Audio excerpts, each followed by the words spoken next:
নমস্কার বন্ধুরা, আমি মিতা। তোমাদের সকলকে স্বাগত জানাই আমার ইউটিউব চ্যানেলে গুরপুস রান্নাঘরে। বন্ধুরা, প্রতিদিনের মতন আজকেরকার ইউজফুল ভিডিও নিয়ে হাজির হয়ে গিয়েছি। সেহেতু কিন্তু পুরো ভিডিওটা তোমরা ওয়াচ করে নিও। তো চলো ভিডিওটা শুরু করে নেওয়া যাক।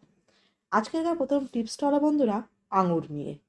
যেহেতু দেখো শীতকাল শেষ, সেহেতু কিন্তু মার্কেটে আঙুরটা এবার কম পরিমাণে পাওয়া যাচ্ছে। তো এই আঙুর কি করে বেশি দিনের জন্য স্টোর করে নেওয়া যায় ফ্রিজেতে, চলো দেখে নেওয়া যাক। তার জন্য দেখো আঙুরগুলো প্রথমে আমি এইভাবে ছাড়িয়ে নিচ্ছি।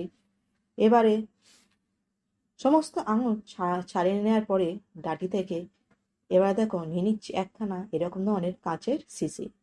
এবার তোমরা কিন্তু এখানে আঙুরের পরিমাণ হিসেবে ছোট বড় কাঁচের বয়েল নিয়ে নিও। এবারে সমস্ত আঙুর এই কাচের বয়ানেতে ঢুকিয়ে নেব। এখানে আমি ছোট পরিমাণ কাচের একখানা বয়ান নিয়েছি। তো তোমরা তোমাদের পরিমাণ হিসেবে কাচের বয়ানটা ছোট বড় নিয়ে নিও। তো সমস্ত আঙুর ঢুকিয়ে নেওয়ার পরে এখানে দেখো নিয়ে নিচ্ছি একখানা খাতার পেজ, ছোট আকারে কেটে নিয়েছি। এবারে কাচের বয়ানের মুখেতে লাগিয়ে দিয়ে গার্ডার দিয়ে এটাকে টাইট করে লাগিয়ে নেব। এবার নিয়ে নিচ্ছি দেখো এখানে একখানা কাঁটা চামচ দিয়ে পেপারটাকে ছোট ছোট করে ফুটো করে নেব। তাতে কী হবে বন্ধুরা, হাওয়া এর ভিতরে ঢুকতে পারবে। তাহলে দেখবে কোনো জল কিন্তু এতে জমছে না। এবারে এই কাঁচের বয়ামটা ফ্রিজে রেখে দেবো। এইভাবে রাখো যদি বন্ধুরা, তাহলে কিন্তু 15 থেকে 20 দিন পর্যন্ত কিন্তু তোমাদের আঙুরগুলো একদমই তরতাজা আর ফ্রেশ থাকবে। তো চলো পরবর্তী টিপসটা কি আছে দেখে নেওয়া যাক। পরবর্তী টিপসের জন্য বন্ধুরা এখানে দেখো নিয়ে নিয়েছি আমি কিছুটা রসুনের খোসা। রসুন ছাড়ানোর পরে সাধারণত কিন্তু আমরা রসুনের খোসাটা ফেলে দিয়ে থাকি। এখানে আজকে ফেলবো না, এটাকে একখানা খুব ভালো কাজে ইউজ করে নেবো। তো তার জন্য দেখো প্রথমে নিয়ে নিচ্ছি একখানা এরকম ধরনের কাপড়। একটু ছোট আকারের কাপড় অথবা রুমাল তোমরা এখানে নিয়ে নিতে পারো। এবারে রসুনের খোসাগুলো কাপড়ের উপরে দিয়ে দেবো। দিয়ে দেখো কিছুটা আমি এখানে নিয়ে নিচ্ছি লবঙ্গ আর নেবো একখানা গন্ধগুলি। এবারে কাপড়টা এইভাবে পুটলি বানিয়ে একখানা গার্ডার দিয়ে এর মুখটা বেঁধে নেব। নিয়ে এখানে দেখো নিয়ে নিচ্ছি একখানা ক্লোথ ক্লিপ। এই জায়গায় কিন্তু তোমরা দড়ি অথবা সুতো দিয়েও কিন্তু বেঁধে নিতে পারো। তো এবার চলো এটা কোথায় ব্যবহার করতে হবে দেখে নেওয়া যাক।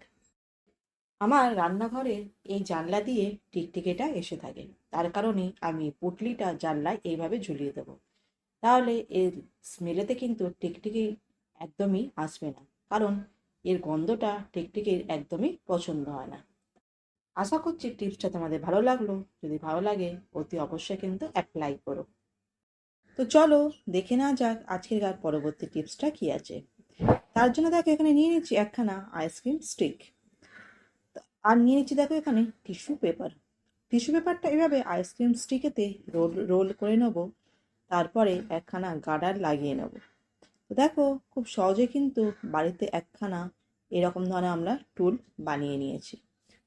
এবারে নিচ্ছি দেখো এখানে স্যানিটাইজারটা কিন্তু এখন আমাদের প্রত্যেকের ঘরেতেই পাওয়া যায়। এখানে দিয়ে নেবো এক ফোঁটা স্যানিটাইজার, দিয়ে টিস্যু পেপারটা ভিজিয়ে নেব।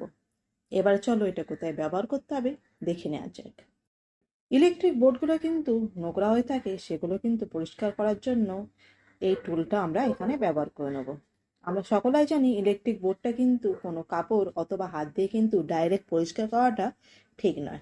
তার জন্যেই এই টুলটা আমরা ব্যবহার করে ইলেকট্রিক বোর্ডটা কিন্তু আমরা খুব ভালোভাবে পরিষ্কার করে নিতে পারি। তো আশা করছি টিপসটা তোমাদের ভালো লাগলো। তো যদি ভালো লাগে একখানা লাইক, আশেপাশে বন্ধুদের সঙ্গে আর পরিবারের সঙ্গে ভিডিওটা শেয়ার করে নিও। আর নতুন বন্ধুরা কিন্তু চ্যানেলটাকে সাবস্ক্রাইব করে নিও। তো চলো পরের টিপসটা দেখে নেওয়া যাক। তার জন্য দেখো নিয়ে নিচ্ছি একখানা এরকম ধরনের ছোট বক্স। এরকম ধরনের ছোট বক্স কিন্তু আমাদের কোনো না কোনো কিছুর সঙ্গে কিন্তু আমরা পেয়ে থাকি। তো এগুলো কাজের না বলে মনে করে ফেলে দিয়ে থাকি। তো এই ছোট বক্সটা একখানা কিচেন অর্গানাইজার হিসাবে আমরা ব্যবহার করে নেবো। তো তার জন্য দেখো এখানে নিয়ে নিচ্ছি কিছুটা আমি এরকম ধরনের পলিথিন। এরকম পলিথিনগুলো কিন্তু আমাদের কিচেনে অনেক কাজেতে লেগে থাকে। তো এগুলো ঠিক মতন করে না যদি গুছিয়ে রাখা যায়, এখানে ওখানে পড়ে থাকার জন্য কিচেনটা কিন্তু দেখতে ভালো লাগে। তার জন্য দেখো আমি নিয়ে নিচ্ছি এখানে কিছুটা, আমার কাছে বেশি ছিল না, এখানে আমার কাছে 4টি পলিথিন আছে, আমি 4টি পলিথিন এখানে নিয়ে নিয়েছি। এবার একটা একটা করে পলিথিন এইভাবে আমি ভাঁজ করে নেবো। নেওয়ার পরে দেখো বন্ধুরা, এই যে ছোট বক্সটা রয়েছে এই বক্সের ভিতরে এইভাবে অর্গানাইজ করে রেখে দেবো, তাতে দেখতেও ভালো লাগবে। আর দেখো এই ছোট বক্সের ভিতরে কিন্তু অনেক পলিথিনও এসে যাবে, আর যেখানে রাখবে কিন্তু সেখানে জায়গাটাও কম লাগবে আর দেখতেও কিন্তু বেশ ভালো লাগবে। তো আশা করছি এটাও তোমাদের ভালো লাগলো। তো চলো পরের টিপসটা কি আছে দেখে নেওয়া যাক। যখন দেখবে শেষে অল্প পরিমাণ চানাচুর এইভাবে থেকে যায়, তখন দেখবে অনেক সময় কী হয়ে থাকে, হাওয়া লাগার কারণে কিন্তু চানাচুরটা নরম হয়ে যায়, যার কারণেই এই শেষের চানাচুরটা কিন্তু কেউই খেতে চায় না। তো তার জন্যে এখানে আমি গ্যাসের ওপরে একখানা বাসন আমি দিয়েছি গরম করতে। এবারে চানাচুরগুলো বাসনেতে দিয়ে দেবো ঢেলে, এবার চানাচুরটা একটু গরম করে নেবো। নিলে কিন্তু দেখবে চানাচুরটা কিন্তু আগের মতন মুচমুচে হয়ে গেছে। পরবর্তী টিপসটা হলো বন্ধুরা, আমাদের বাচ্চাদের স্কুলের টিফিন বক্স নিয়ে।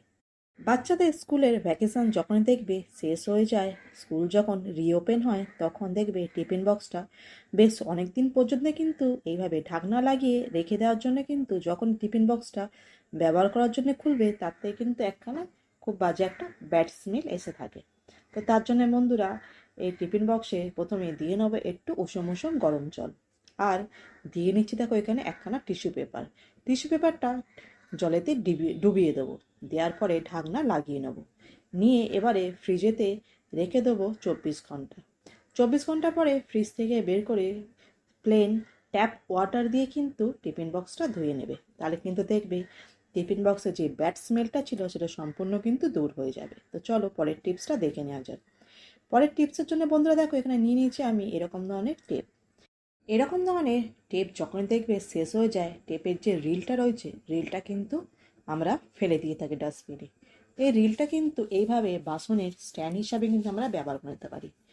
এতে কিন্তু আমরা আমাদের বাসন কড়া অথবা ফ্রিজের ভিতরে আমরা যে বাসনে করে সবজি অথবা তরকারি রেখে থাকি, সেই বাসনের নিচে কিন্তু এই রিলটা এইভাবে স্ট্যান্ড হিসাবে রেখে তার উপরে কিন্তু বাসনটা রাখা যায়। তো আশা করছি টিপসগুলো তোমাদের ইউজফুল হবে এবং তোমাদের ভালো লাগবে।